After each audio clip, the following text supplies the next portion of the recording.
आज हम लोग चर्चा करेंगे फॉर्मेशन ऑफ डिफरेंशियल इक्वेशन। तो देखिएगा, फॉर्मेशन ऑफ जो डिफरेंशियल इक्वेशन है वो एक प्रोसेस है।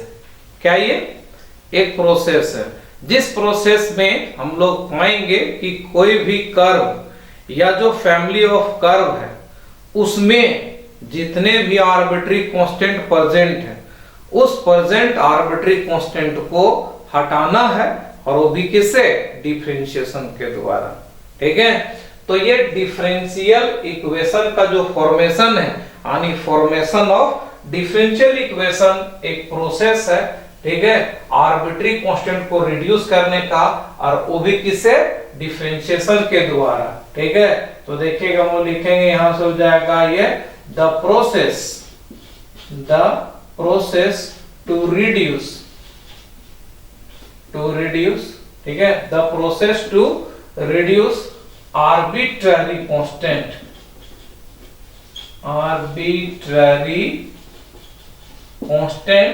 और कांस्टेंट्स। ठीक है, कांस्टेंट और constants present in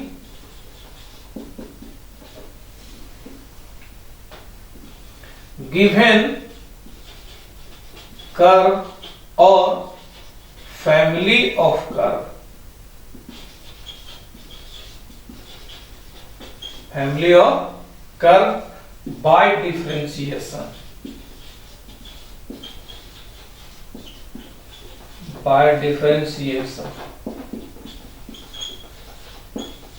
Is called formation of differential equation।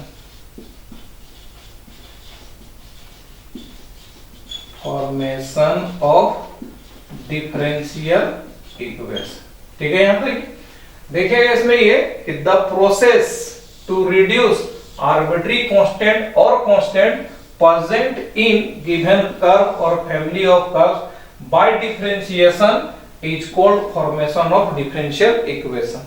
यहां देखिएगा कि कोई भी कर्व दिया हुआ, उस कर्व में जितने भी आर्बिट्री कांस्टेंट हैं उस आर्बिट्री कांस्टेंट को डिफरेंशिएशन के द्वारा हटाने का जो भी प्रोसेस है उस प्रोसेस को हम लोग क्या कहेंगे? इसमें ये है ना, फॉर्मेशन ऑफ डिफरेंशियल इक्वेशन। लेकिन ध्यान रखना है डिफरेंशिएशन से ही हटाना है। ठीक है, इसमें एग्जांपल जानिए। ये पहला एग्जांपल लेते हैं हम लोग। ये एक स्ट्रेट लाइन का इक्वेशन है, ये y is equal to mx plus c।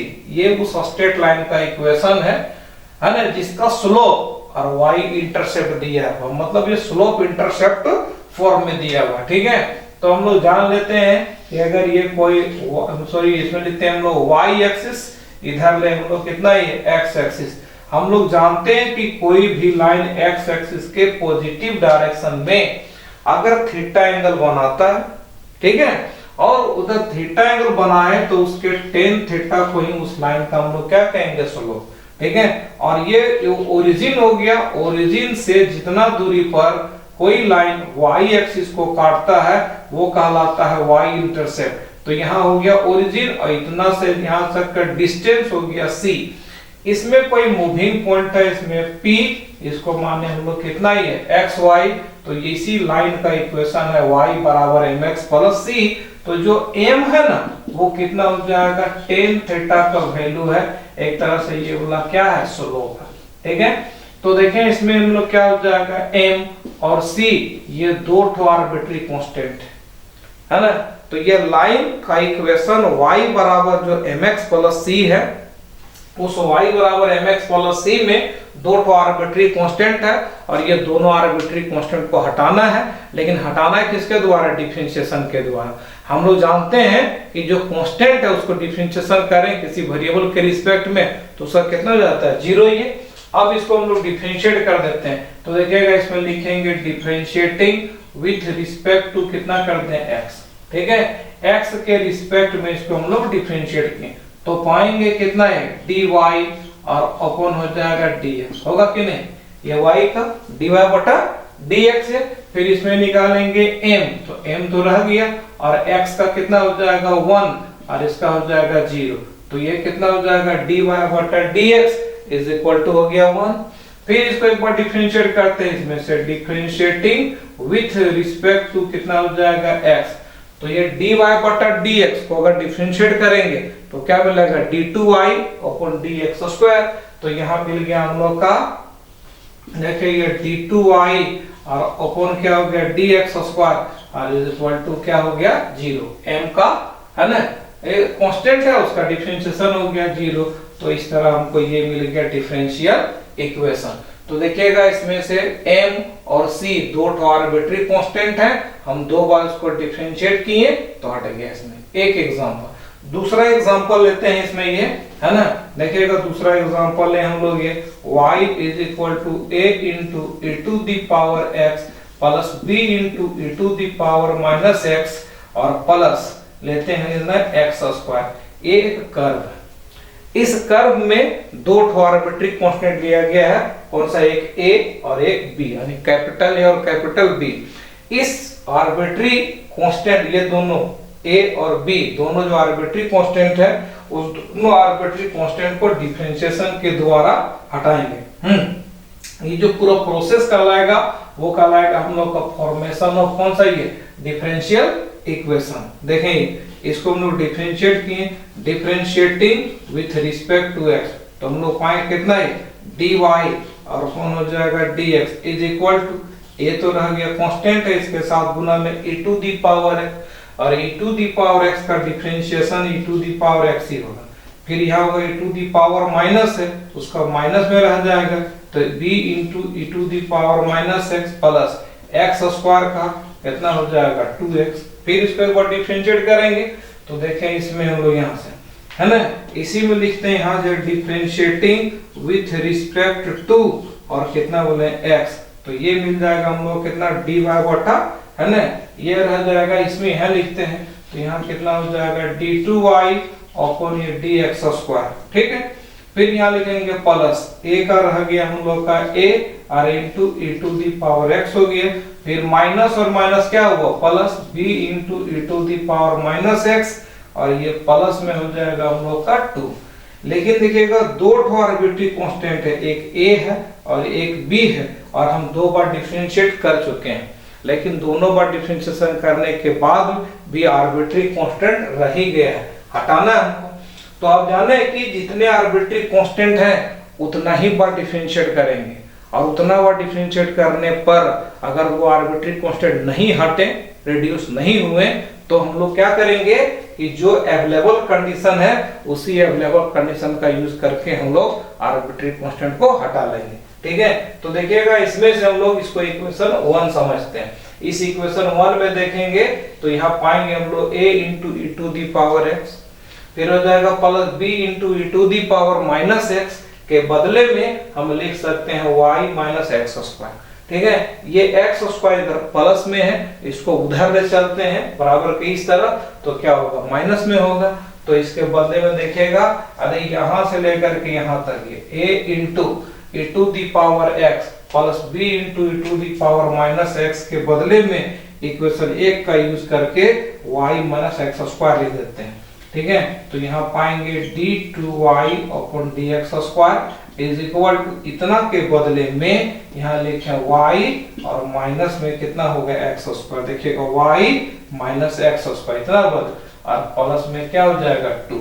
ठीक है, तो यहाँ देखें कि एक भी अब आर्बिट्री कांस्टेंट नहीं है, तो पाए हम लोग कितना है d2y अपॉन ये dx स्क्वायर, फिर हो जाएगा plus x square minus y minus में 2 इक्वल टू 0। तो यहाँ जो हमको मिला ये डिफरेंशियल इक्वेशन, इस डिफरेंशियल इक्वेशन में देखें एक भी आर्बिट्री कांस्टेंट नहीं है। तो ये जो पूरा प्रोसेस है वो कहलाया हम लोग का फॉर्मेशन ऑफ डिफरेंशियल इक्वेशन, और ये दिया हुआ जो कर्व है उस कर्व का डिफरेंशियल इक्वेशन ये मिला। ठीक है, इसके बाद देखते हैं हम लोग यहाँ से ये तीसरा एग्जांपल, एक एग्जांपल और देखते हैं हम लोग, है ना। तो देखिएगा इसमें लिखे यहाँ y is equal to e to the power x और into a into cos x plus b into sin x, यहाँ लिखें। अब इसको हम लोग डिफरेंशिएट कर, देखिए इसमें भी दो आर्बिट्री कांस्टेंट लिया गया है, एक a और एक b। तो इसको भी हम लोग 2 बार डिफरेंशिएट करेंगे। अगर 2 बार में ए और बी हटा तो हटा, नहीं हटा तो जो दिया हुआ अवेलेबल कंडीशन है उसी का हम लोग यूज कर लेंगे। ठीक है, अब देखिएगा इसको हम लोग डिफरेंशिएट करते हैं, differentiating with respect to x, तो हम लोग पाएंगे dy upon dx, dy upon dx। फिर यहाँ तोड़ेंगे तो u इंटू v लग जाएगा, तो देखिएगा कितना होगा e to the power x, फिर हो जाएगा इंटू। अब इसका करेंगे डिफरेंशिएशन, तो यहाँ का होगा cos का माइनस साइन, तो a into minus a into में हो जाएगा साइन x, फिर हो जाएगा प्लस और b इंटू में हो जाएगा cos x। हो गया, फिर इसमें लिखे यहाँ प्लस, अब e to the power x का करेंगे डिफरेंशिएशन, तो e to the power x रह जाएगा और इसको छोड़ देंगे कांस्टेंट, तो यहाँ हो जाएगा a cos x प्लस में हो जाएगा b और यहाँ कितना हो गया sin x। ठीक है, यहाँ तक ये। अब है कि देखिएगा ये लोग फिर रिपीट कर गया, तो इतना के बदले में इक्वेशन 1 मानते हैं, इसके बदले में हम लोग क्या लिख देंगे y। तो यहाँ देखें कितना लिखेंगे, ये हो जाएगा e to the power x minus a into sine x plus फिर हो जाएगा b इंटू cos x और प्लस इसके बदले में क्या लिखते हैं y। यहाँ से लिखे हम लोग फ्रॉम इक्वेशन 1, इक्वेशन 1 का सहारा लिए।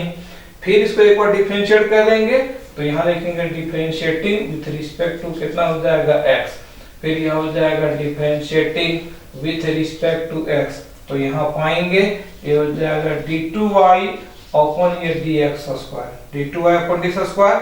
फिर इसका लिखेंगे, यहाँ कितना होगा e to the power x हो गया कांस्टेंट, इसका करेंगे डिफरेंशिएशन, तो माइनस a और साइन का फिर कितना हुआ cos x, क्या हुआ cos x, फिर हो जाएगा माइनस, अब ये हो जाएगा b इंटू और cos का कितना हो गया माइनस साइन, तो माइनस लिख दें इसमें से sin x।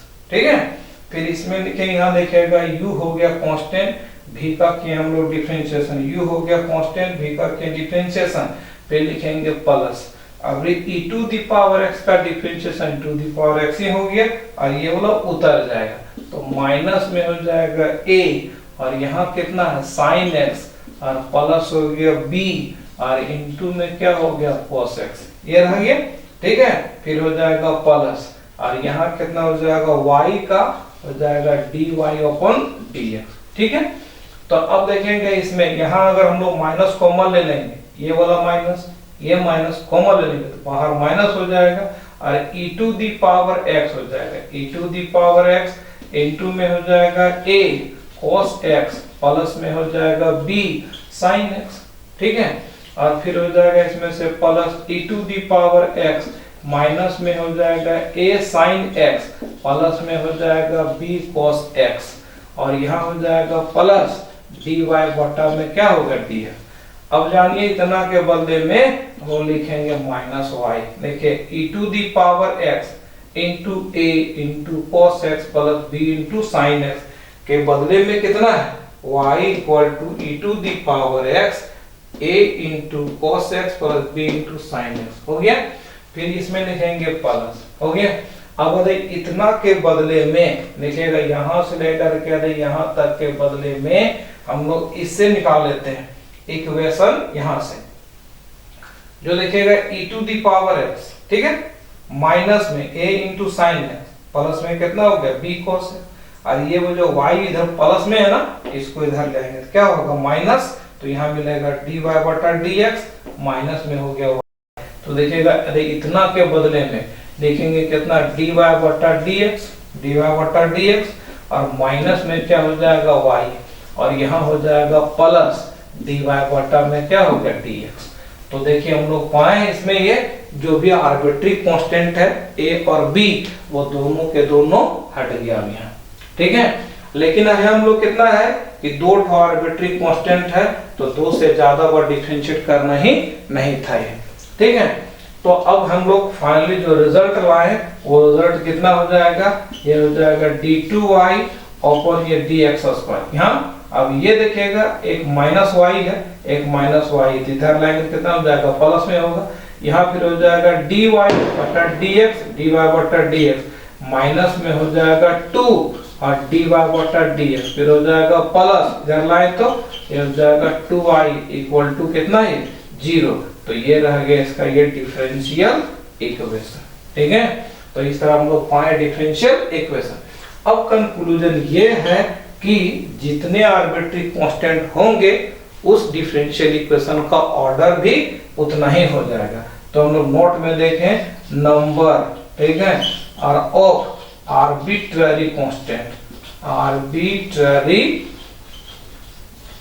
कांस्टेंट्स, ठीक है, present in curve, present in curve is equal to order of